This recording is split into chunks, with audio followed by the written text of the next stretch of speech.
Corona অতিমারির পরবর্তী যে উত্তর পর্ব সময়কালটা, সে সময় স্টুডেন্টদের একটা স্কুলমুখী প্রবণতা খানিকটা কমে গিয়েছিল।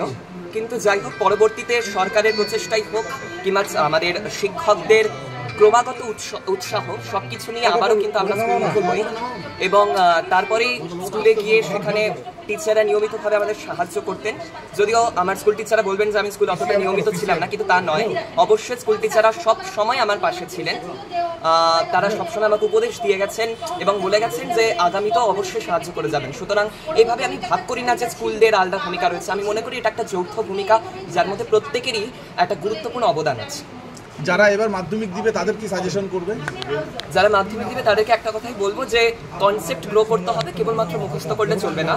আমাদের সময়ের যদি প্রশ্নপত্র দেখা হয়, এখানে অনেক কিছু কনসেপ্ট বেসড ছিল, সেক্ষেত্রে টেক্সট খুঁটিয়ে খুঁটিয়ে পড়া তো আছে, তার সাথে কিছুটা সহায়িকা বই যেমন আমি ফলো করছিলাম সেটাও করা যেতে পারে। লিখে লিখে অভ্যাস করাটাকে একটু গুরুত্ব দিতে হবে। আর সবচেয়ে বড় কথা, কৌতূহল তোমাকে শেখাবে যে কি করে জিনিস জানতে হয়। সুতরাং সেই জ্ঞান পিপাসাটা তৃষাটাকে বাড়াতে হবে, এটাই আমার উপদেশ। সারাদিনে কিভাবে পড়াশোনা করতে?